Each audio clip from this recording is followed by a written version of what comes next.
예, 주의 이름으로 모인 곳에 하나님이 함께 하십니다.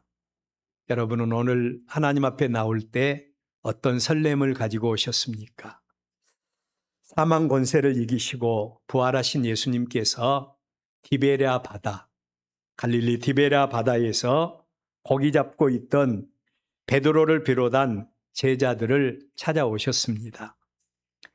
사람 생각으로 예수님께서 이곳 디베랴 바다까지 찾아오실 이유가 하나도 없었습니다. 인간적인 생각으로 제자들을 향하신 예수님의 마음을 헤아려 볼 때에 우리 예수님의 마음은 아마도 서운하기가 그지 없었을 것입니다. 그럼에도 불구하고 우리 예수님께서 디베랴 바다까지 예수님의 제자들을 찾아오셨어요. 저는 이러한 예수님의 모습을 보면서 은혜라고 하는 단어를 떠올리게 되었습니다. 은혜. 은혜는 우리 기독교적인 용어로 아무런 자격도 없고 아무런 가치도 없는 자에게 전능하신 하나님께서 값없이 조건 없이 주신 선물을 가리켜서 은혜라고 그럽니다. 사망 권세 이기시고 믿는 자의 첫 열매로 부활하신 예수님께서 그의 부활 소식을 맨 처음에 제자들에게 보여주시고 또 알려주셨습니다. 부활의 몸을 입으신 예수님께서 벌써 제자들에게 2번이나 나타내 보여주셨어요. 믿음 없는 도마에게 우리 예수님은 손의 못자국과 가슴에 창자국을 보여주시면서 믿음 없는 자가 되지 말고 믿는 자가 되어라 라고 말씀하시면서 부활하신 예수님의 모습을 보여주셨습니다. 그런데 그러한 예수님을 대한 제자들의 모습은 부활하신 예수님께서 십자가에 못 박아 죽으시기 전, 그러니까 날마다 그들과 함께 하셨고 날마다 그들과 동행하셨던 그 예수님, 그런데 예수님이 죽으시고 부활하셨다고는 하시는데 날마다 그들과 함께 하시지는 않는 겁니다. 뿐만 아니라 그들은 예수님의 제자로서 마땅히 우리가 해야 될 일이 뭔가 그 일을 알지를 못한 겁니다. 차라리 우리 이렇게 살 바에야 고향으로 돌아가서 옛날 우리가 했던 일, 고기 잡는 일이나 하자. 그러면서 고향으로 돌아왔던 사람들이 제자들입니다. 그런데 여기서 우리가 한 가지 주목할 말씀이 있습니다. 예수님이 함께 하시지 않는 제자들의 모습입니다. 예수님이 함께 하시지 않는 제자들, 그리고 또 예수님께서 동행해 주셨던 제자들의 모습, 어떤 모습인가? 예수님이 함께 하시지 않았을 때 제자들의 모습, 그들은 밤새도록 그물을 던집니다. 여러분, 이 갈릴리 바다는 어려서부터 이 제자들에게 매우 익숙했어요. 어디 가면 고기가 많이 있고 어디에다 그물을 내리면 고기가 많이 잡힌다는 사실을 그들은 잘 알고 있었습니다. 그런데 밤새도록 그물을 던졌습니다. 그런데 한 마리의 고기도 잡지 못했다라고 말을 합니다. 여기서 우리는 예수님이 함께 하시지 않는 우리 인생의 모습을 한번 묵상해 볼 필요가 있습니다. 우리 예수님이 함께 하시지 않는 인생, 수고하고 애쓰고 노력하지만 그러나 삶의 결실은 하나님이 우리에게 주시는 거지요. 하나님의 은혜가 없으면 아무리 수고하고 아무리 애써도 아무런 결실을 맺을 수 없는 것이 바로 우리 인생의 모습이라는 것입니다. 저는 이 말씀을 보면서 신명기 11장 10절 이하의 말씀이 생각이 났어요. 하나님께서 그의 종 모세를 통해서 주신 말씀으로 이스라엘 백성들이 그토록 사모하는 가나안 땅에 대해서 하나님이 주신 말씀입니다. 제가 읽어드릴게요. 너희들이 건너가서 차지할 땅은 산과 골짜기가 있어서 하늘에서 내리는 비를 흡수하는 땅이 될 것이다. 이 말씀을 주십니다. 아니, 하나님께서 우리를 적어도 애굽 땅에서 인도해 내셨고 그리고 이렇게 고생고생해서 가나안 땅을 향하여 가고 있는데 그 땅, 하나님이 우리에게 허락하신 땅이니까 옥토와 그리고 또한 젖과 꿀이 흐르는 그런 땅이 되어져야 되지 않겠습니까? 그런데 하나님께서 그들에게 주실 땅이 비를 흡수하는 땅이라는 겁니다. 골짜기와 같아서 농사할 수 없는 그런 땅이에요. 그럼에도 불구하고 그 땅이 옥토가 될 수 있었던 것. 그럼에도 불구하고 그 땅이 옥토가 될 수 있었던 것은 그 이유가 뭔가? 바로 하나님이 함께 해주시겠다는 겁니다. 하나님이 함께 해주시겠다는 거예요. 만군의 하나님께서 연초부터 연말까지 이른 비와 늦은 비를 그들에게 내려주심으로 이렇게 골짜기와 같아서 비를 삼키는 땅이지만 그러나 하나님의 은혜가 임함으로 그 땅이 옥토가 되어서 젖과 꿀이 흐르는 땅이 될 수가 있다는 것입니다. 우리 인생도 마찬가지지요. 예수님께서 함께 하시지 않는 제자들의 모습, 밤새도록 그물을 던졌습니다. 그들은 고기 잡는 데 전문가였습니다. 우리 기술을 가지면 세상에서 무슨 일을 하든지 이 정도 된다 그러면 성공은 따놓은 당상이라고 말할 수도 있을 것입니다. 그런데 예수님이 함께 하시지 않는 그들의 모습은 밤새도록 그물을 던졌는데 고기 한 마리 잡을 수가 없었다는 겁니다. 혹시 우리 인생이 이런 삶을 살아가고 있는 여러분들이 계십니까? 반면에 같은 현장입니다. 똑같은 현장입니다. 그런데 그 현장에 예수님께서 방문해 주셨어요. 예수님께서 제자들에게 방문을 해 주십니다. 다른 말로 예수님이 그들의 삶 속에 관계해 주셨다는 거예요. 어떤 일이 일어났습니까? 6절 말씀을 보면 이르시되 그물을 배 오른편에 던져라. 그물을 배 오른편에 던져라. 그리하면 잡으리라 하시니 이에 던졌더니 물고기가 많아 그물을 들 수 없었더라. 할렐루야. 여러분, 우리 예수님께서 똑같은 현장입니다. 그런데 그곳에 방문하셨어요. 예수님이 그들에게 관계해 주셨습니다. 그리고 그물을 어떻게 해라고 명령하십니다. 순종했더니 그물을 들 수 없을 정도로 많은 고기를 잡았다고 말합니다. 예수님께서 관계해 주시고 예수님께서 함께해 주시는 인생의 모습이 어떤 모습인가를 보여주는 말씀입니다. 우리 인생 가운데 하나님의 은혜가 없고 우리 인생 가운데 하나님의 은혜가 없고 하나님의 공급하심이 없이는 아무것도 할 수 없다는 전적 무능력하고 전적 부패한 인생인 것을 그대로 보여주고 있습니다.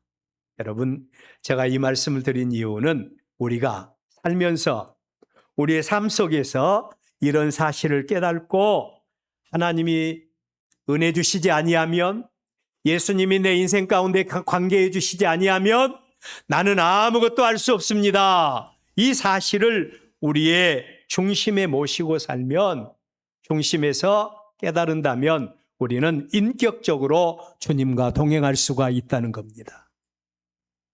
실패의 현장에서 부활하신 예수님께서 만나주신 베드로에게 우리 예수님이 첫 번째 주신 말씀이 있죠.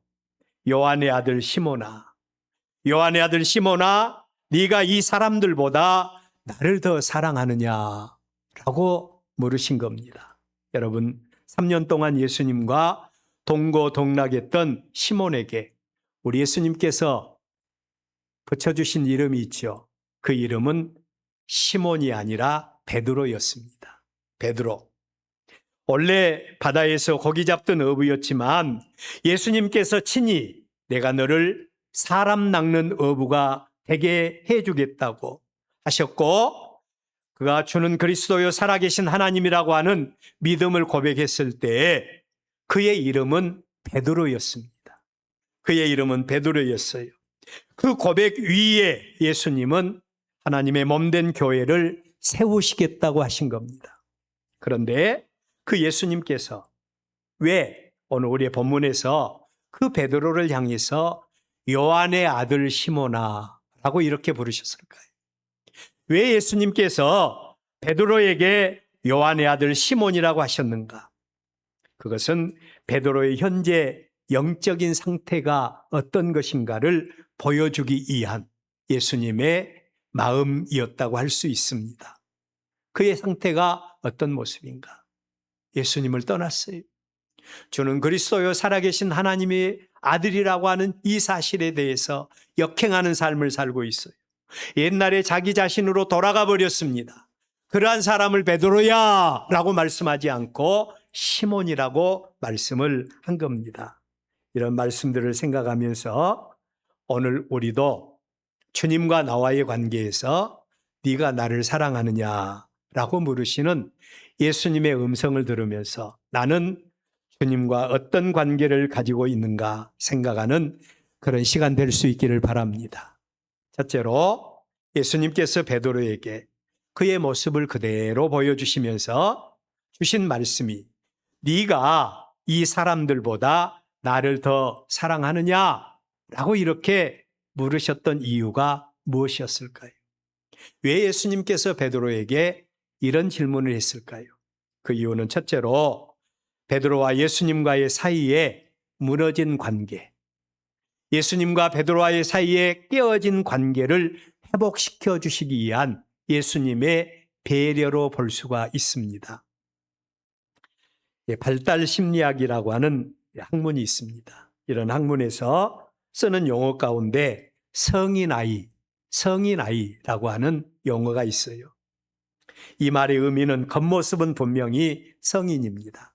겉모습은 분명히 잘 자라나서 성인이고 그리고 겉모습은 다 어른이 되었어요. 공부도 열심히 해서 좋은 직장도 잡았습니다. 혈세했어요. 훌륭한 사람이 되었습니다. 그런데도 불구하고 그가 하는 행동, 그가 하는 처신을 보면 꼭 어쩔 때는 애기들 같은 처신을 하고 애기들 같은 행동을 하고 애기들 같은 생각으로 대인관계를 갖다가 대인관계가 형성이 되지 않는 그런 사람들이 많이 있습니다.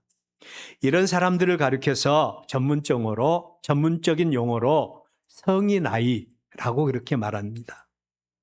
학자들은 그들이 이렇게 행동하는 이유, 그들이 이렇게 처신하는 이유에 대해서 어렸을 때 받은 상처 때문이라고 말합니다. 어렸을 때 받은 마음의 상처는 치유해주지 않으면 몸과 외형은 잘 성장을 하는데 그 생각과 마음은 상처받은 그때에 그대로 머물러 있다는 거예요. 상처받은 그때에 그 상태로 그대로 머물러 있다는 겁니다. 우리 예수님은 베드로의 그런 마음의 상태를 잘 알고 계셨다는 거예요.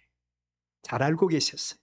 그래서 자신과 베드로와의 관계에서 무너져 버린 그 관계, 그 마음의 상처를 치료해 주기 위해서 우리 예수님께서 베드로를 찾아오셨다는 겁니다.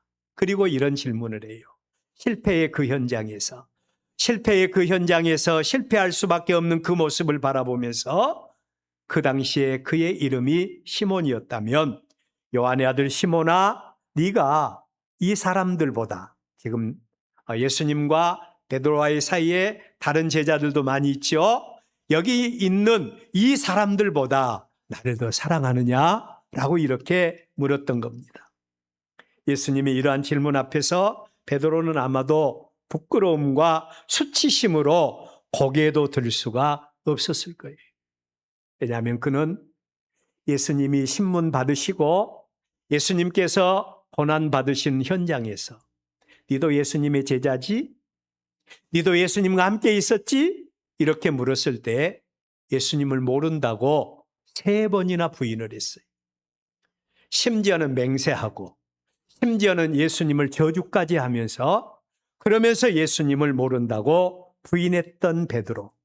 그런데 예수님이 오셔서 만나주신 겁니다. 세상에 내가 그때 왜 그렇게 처신을 했을까? 아마도 베드로가 그렇게 처신할 수밖에 없었던 이유는 세상 사람들과 똑같은 죽음에 대한 개념 때문이 아니었을까? 예수님이 신문 받으시는 모습을 보면서 이제 예수님은 살아날 수 없다. 예수님은 죽게 될 것이다. 그리고 죽음에 대한 세상 사람들의 개념은 죽음으로 다 이제 모든 것이 끝나버린다. 이런 상태가 아니겠습니까?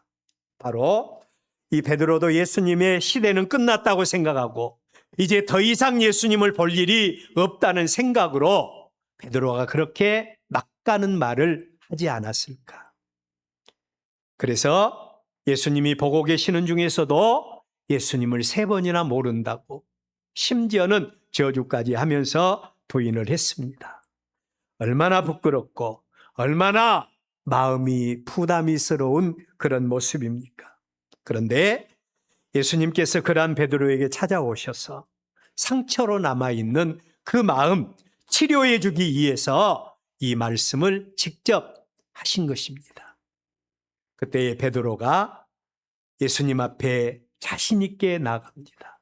그리고 말하기를 주님, 예수님, 내가 지금 여기 있는 모든 사람들보다도 내가 자신 있게 말합니다. 여기 있는 모든 사람들보다도 내가 주님을 더 사랑하나이다.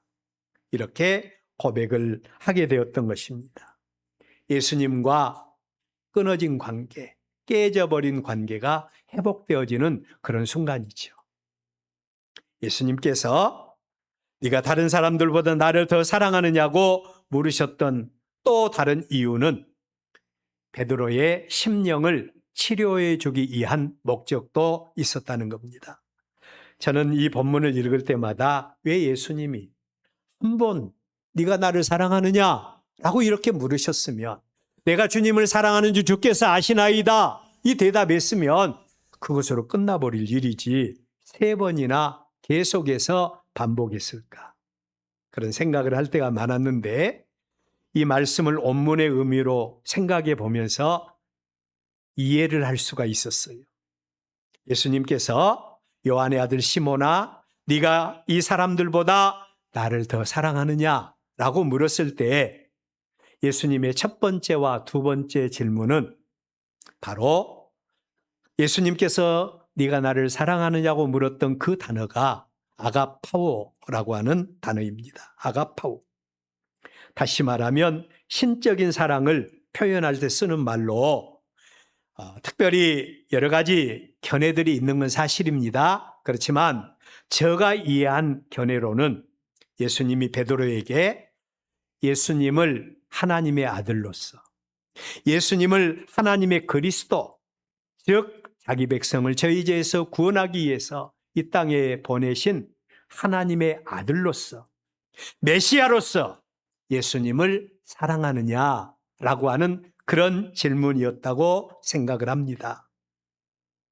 자, 여러분, 이러한 예수님의 질문을 받았던 베드로, 예수님 앞에 어떻게 대답을 합니까? 분명히 예수님은 아가파오로 네가 나를 사랑하느냐라고 물었는데 베드로는 필레오, 내가 예수님 사랑합니다. 인간적으로. 그리고 내가 인정적으로, 도리적으로 내가 예수님을 사랑한다는 고백으로 필레오의 사랑을 고백합니다.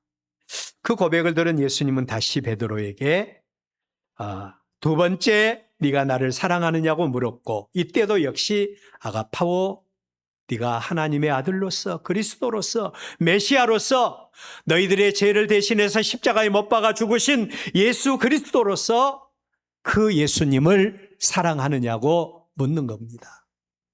근데 또 베드로는 여기도 역시 필레오의 사랑을 고백을 합니다.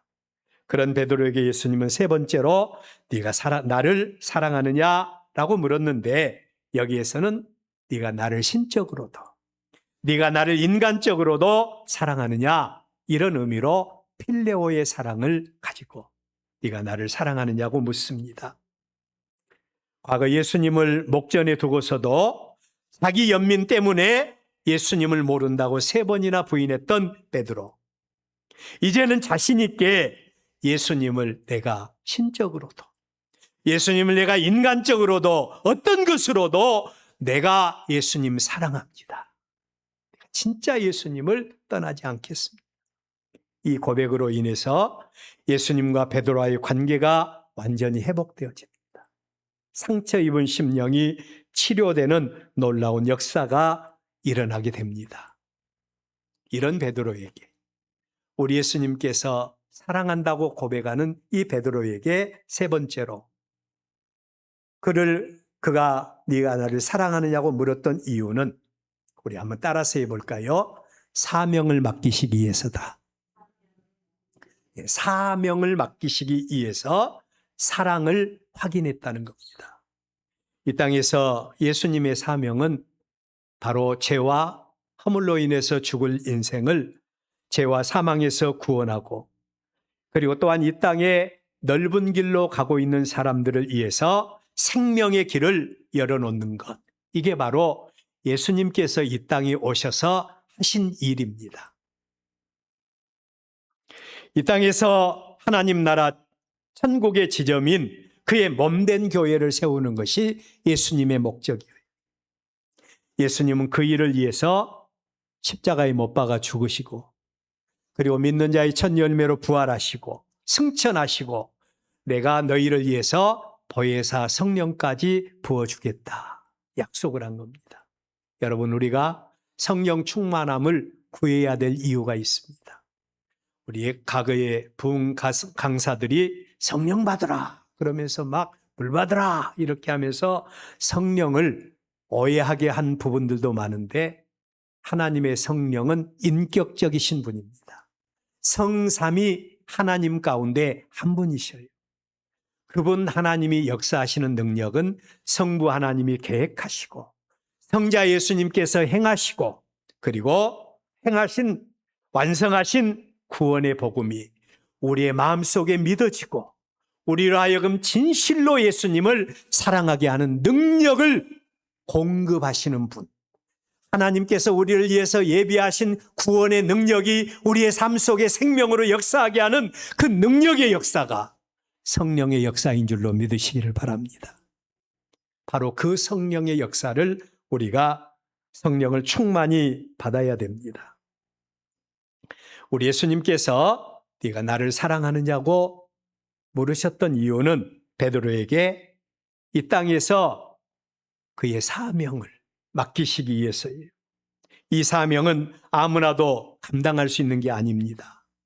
예수님을 만난 체험과 예수님 안에서 주어진 부활의 생명과 거듭남의 은혜를 체험하고 아는 사람들, 이들에게 하나님은 그의 양과 그의 몸된 교회를 맡기시기를 원하세요.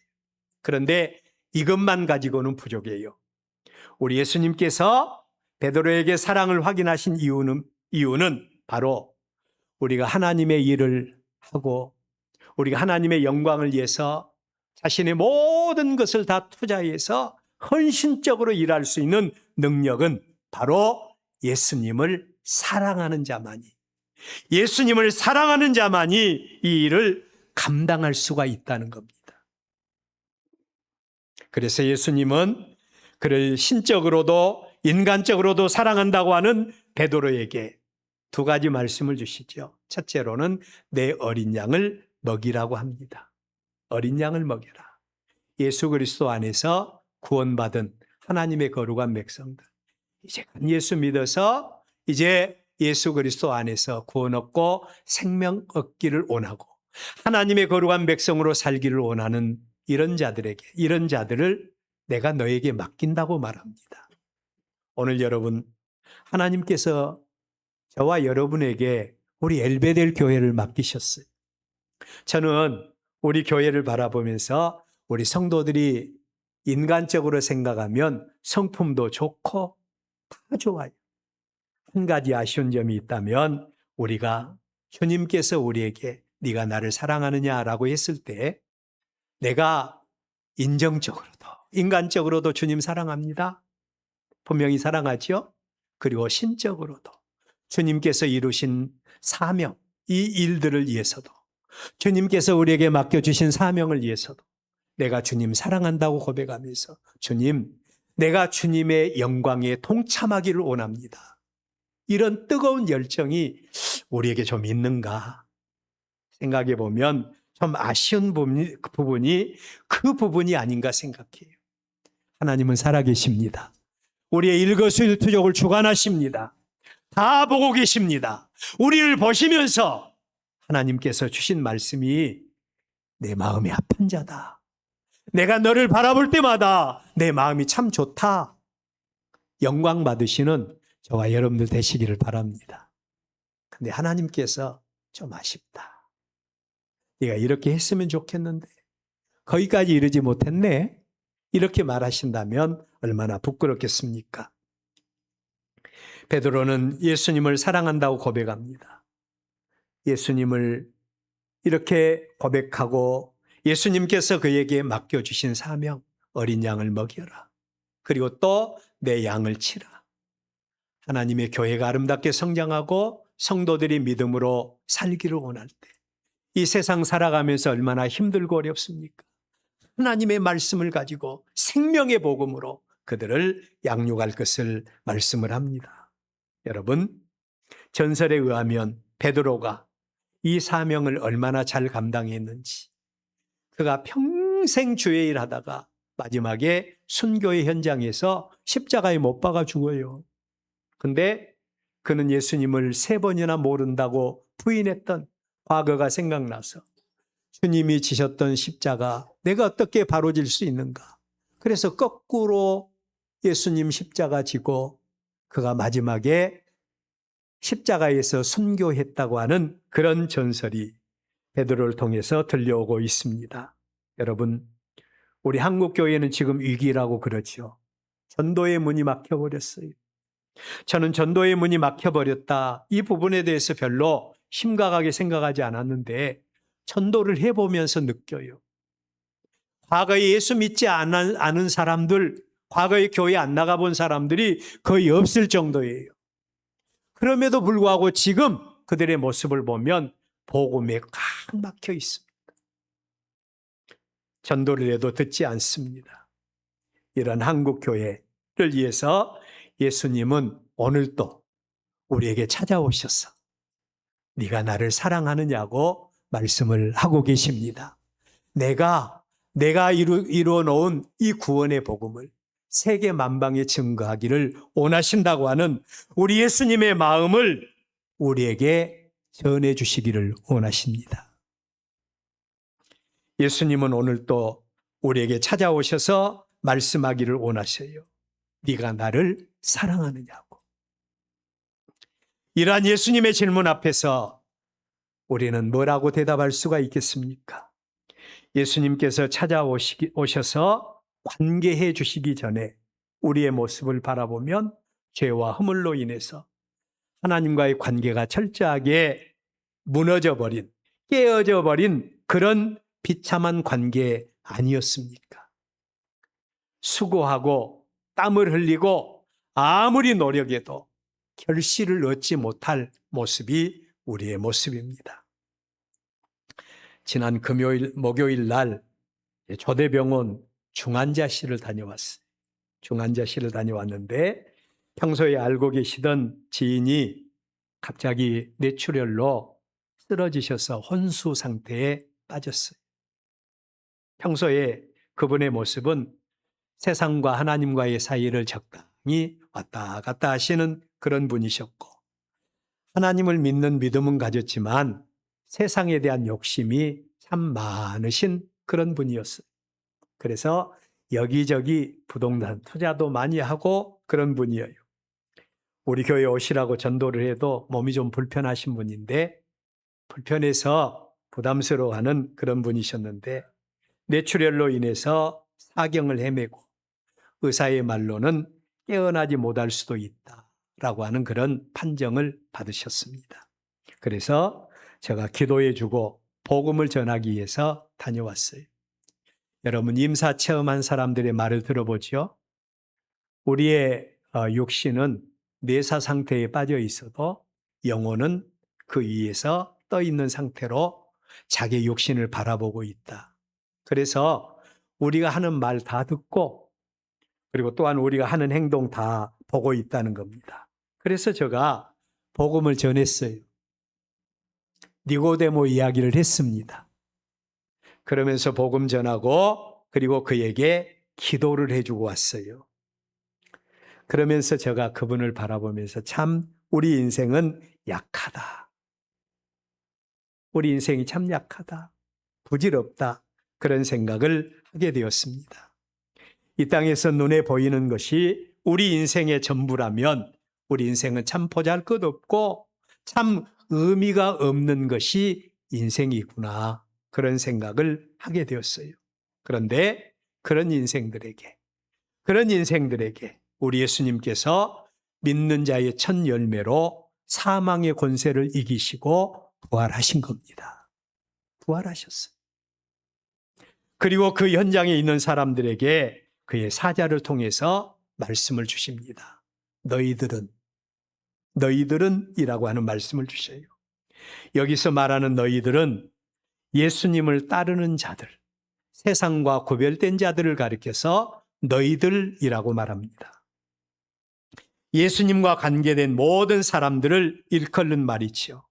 부활의 현장, 하나님의 구원이 이루어지는 현장, 하나님의 심판이 있는 현장에서 굳이 예수님께서 너희들은 이라고 구별하신 발언을 하신 이유가 뭘까요? 이 세상에 살고 있는 많은 사람들은 두 종류의 사람이 있다는 사실을 우리에게 깨닫게 하기 위한 예수님의 섭리라고 볼 수 있습니다. 첫 번째 사람은 하나님이 찾아와 주시고 만나 주심으로 하나님과의 깨어진 관계가 회복된 사람입니다. 하나님의 관심은 누구에게 있을까요? 하나님과의 관계가 회복된 사람. 하나님의 관심은 하나님과의 관계가 회복되고 그리고 또 하나님을 아는 그런 사람들에게 관심이 있으셔서 그 많은 사람들 가운데서 너희들은 이렇게 구별하신 거예요.